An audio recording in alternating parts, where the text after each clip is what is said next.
Do you ever feel like manifestation is just another thing on your to-do list that you don't have time for? Like your spiritual practice is something that you have to do? Honestly, you're not alone because I felt that way too.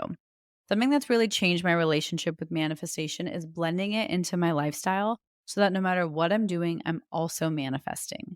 I call this manifestation as a lifestyle, and it's single handedly made the entire manifestation journey more enjoyable for me. And I've seen my desires show up with a lot more ease. Manifesting as a lifestyle has made manifestation go from feeling like a task to something I just naturally do because it's who I am. If you'd like to learn more about this, I've created a step by step guide for you. I'll link it in my show notes so you can check it out. Hey everybody, welcome back to another episode of the Affirmation Addict podcast. Today I'm going to be talking to you about the process of visualization.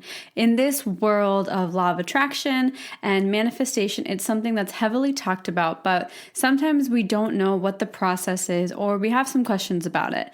So what I'm going to do today is walk you through the process, and at the end, I will answer some of the questions I've gotten over time all about visualization. So if this is something you're interested in, make sure you listen until the end because your question might just be answered in this podcast. Hi everyone, my name is Pyle Averill and I want to welcome you to the Affirmation Addict podcast. Affirmations have changed my life, and now it is my mission to help you use them to change yours by using affirmations every day to manifest things your way. My goal is to make affirmations attainable and accessible to every single person, including you, because you have the ability to take control and create your reality. So come with me on my journey and let's see what we can manifest together. Hi everybody, how are you? I know it has been a very long time, and I say this every time because I put so much pressure on myself, and so from this point forward, I am just going to let it flow and not be apologetic if I can't record a podcast episode for 25 days because I am a one-woman show, well, with the help of Tom, of course, but I am basically a one-woman show at this point, and so I need to not spread myself too thin. And so the podcast is actually one of my favorite parts about the business, and it's so fun for me. So I do try and do it. But this past month, basically what I've been working on is finalizing the app. And I don't know if I've shared about it on the podcast, but basically the reason my business started and Affirmation Addict started was because I wanted to create an app for affirmations to make it easy for people to integrate into their daily lives and just a one-stop shop, because a lot of us get our inspiration and affirmations from social media, which is wonderful. And I think it's a great way to get it. But I'm more excited because this is like a one-stop shop outside of social media, and it'll allow you to kind of do your morning routine without having to go on social media. So that is really where the idea came from. And I'm so excited because I went completely all in on the app and got so much done for it finally. And so that's really where my time and attention has been allocated. And now, before I get started, one more announcement I have to make is I just want to shout out some of you guys who review my podcast because it means the absolute world to me. Your reviews help me help you guys, and you help me spread the word. And so one of the reviews I had is from He Sweetheart. Oh, He Stewart. Oopsies, that was my misreading. And they said, do yourself a favor and listen to this podcast. She is such a breath of fresh air. The podcast has amazing tips and tricks as well as Pyle is so fun to listen to. Thank you so much. That is such a sweet review.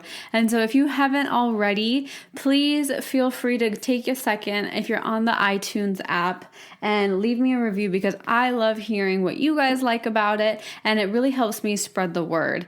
And also, if you are He Stewart, please send me a message on Instagram, and I would love to send you a little gift just as a thank you, because it means the world to me when you guys take the time out of your day to write a review and just comment, and that means a lot to me, and I don't want that to go unnoticed. I don't take any of your comments for granted, so thank you so much. And now I will officially start today's episode. And so, visualization. This is something that is so heavily talked about, so widely talked about, but sometimes we don't know what it is. And it's because it might sound too easy or it might sound too simple. And the truth is, it is that easy.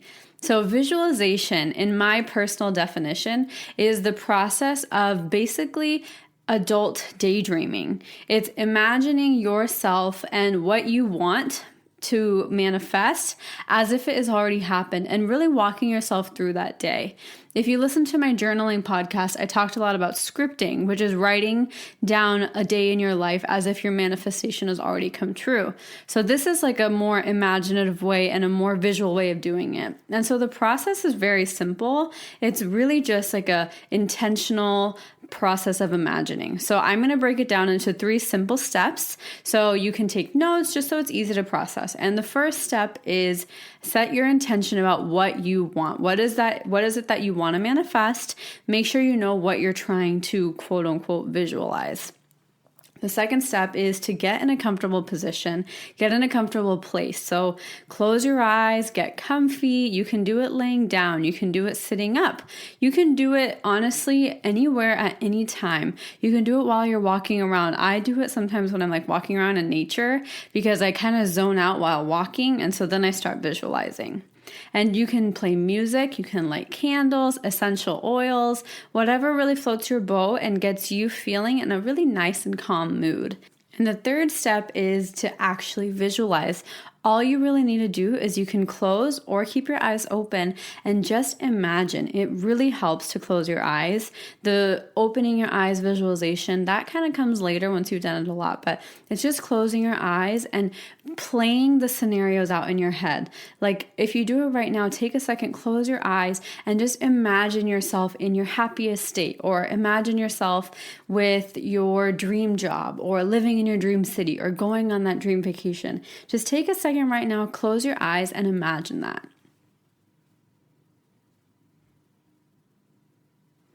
And now, once you imagine that, normally some emotions are going to come up. And that's the feeling that everybody talks about with visualization, is try and feel those emotions. And that's actually just the steps of visualization. It's literally to set that intention of what you want to do, get comfortable, and start imagining. And those are the 3 steps. It's so simple, but we love overcomplicating things. And I think the hardest part for people is understanding how it actually works and why it's so powerful, because it is just simply adult daydreaming. You can do it for a certain amount of time every day. You can have your own schedule with it. So now I'm going to go through and answer some of the most frequently asked questions I get about visualization. And the first one I want to dive into is how it actually works. So the way visualization works is you're creating these vivid images in your mind. And the reason it's so powerful is because your subconscious mind has no idea what the difference of reality versus non-reality is. Your subconscious mind has no idea what the difference is between if it's actually physically real or if you're just imagining it. And that's the core reason it is so powerful, because your brain will activate those same triggers, those same emotions, the same hormones, the same chemicals as if it were already happening. And the more physical you can get that feeling and the more physical you can make that manifestation feel already, the more likely you and your brain will think it's actually possible. The hardest thing with manifesting anything is we think it's out of reach, or we think it's impossible, or we don't know how it's going to get done, right? And so that's why visualization is so helpful, because it's a process that allows you to feel like it's within reach. It allows you to activate those same sensory emotions, sensory feelings, as if it were happening and as if it has already happened. And that's why they always repeatedly say, feel it as if though it's already happened. And the core reason is because our minds have no idea what the difference between reality and non-reality are. Your imagination is so powerful. Like, think about your dreams. Your mind thinks dreams are just as real as you doing what you're doing while you're awake. So your mind doesn't realize that dreams aren't actually real. And I know that sounds really crazy, but it's true. And that's why visualization is so, so powerful. And now the next question is, how long should we visualize? So I personally recommend, if you're starting out, I would start out for 10 minutes. I think 10 minutes is a perfect amount of time. It's not too long, it's not too short. If you're starting out, do 10 minutes, but you can do longer or shorter. And as all of you know, if you've been listening to my stuff for a while, I never like giving hard deadlines or a certain amount of times that you have to do this or it's not going to work, because I don't think that's true. And I think that these rules are just suggestions, and what actually is best for you, you'll know inside. So you're not doing anything wrong in any of this. So definitely I recommend about 10 minutes to start off with, and you can do it longer, you can do it shorter. And then the next question is, how many times a day should you do it, or what time of day should you do it? Personally, I do it once a day, and sometimes I skip a day, and that's fine if I don't get time for it. And another thing you can really do is try it out in the morning. I think it's so powerful to practice it in the morning, because you can set your intention for the day and you feel so good when you start visualizing, because it gets you so excited. It makes you feel so inspired that everything is really working out the way it needs to for you. And so when you do it in the morning, it's my favorite way to start my day. And actually, just in case you have questions about when I do my affirmations and all of this stuff, the next question is, how does it work in conjunction with the law of attraction and affirmations? This is just another supplement to it. It helps amplify the reality, and it helps doing it in conjunction with all of these things. So I literally do my affirmations the first thing when I wake up. I start saying them out loud. I brush my teeth, I get ready, and then I sit for a few minutes and visualize. That's the last thing I do before I officially start my day. And then the next question is, how do you handle your mind wandering and your thoughts floating around? This is similar to meditation, and with meditation as well, people just recommend just be aware of your thoughts. Don't be so hard on yourself. So if you do see your mind floating, just let those thoughts float by rather than focusing on the fact that that thought is occurring. Does that make sense? So if your mind does start to get distracted when you visualize, it's okay. Open your eyes again, reset your intention, and start over. Or let your mind float and gently bring your mind back to it. Just talk yourself through it. It's not a super serious activity. You should feel fun. You should feel those feelings. You should smell the smells you're trying to visualize and trying to experience. Like, get into the sensory experience of all 5 of your senses. You can laugh, you can cry, you can move around when you're visualizing. It's a whole body experience. The more you can get your body into it, the better. And another question I got is, how do I know if I'm doing it right? And this is probably the thing I get asked the most with affirmations and this and everything is, how do I know if I'm doing it right? I just need to be frank with you. You're not going to know unless you try, and there's no right or wrong way. Just be you and do what feels good to you. I am never going to tell you that you're doing something wrong. It might not be the process I practice, but it might work for you. These are not techniques and tools that are so hard and fast. These are all things that are based on energy, and your energy knows what's best for you, and that's never going to change. So you're doing it right just by trying, and that's all I can say. I know it's cheesy. I know it's not really answering your question, but if it feels good and it makes you smile, that's your best indicator of what is actually right for you.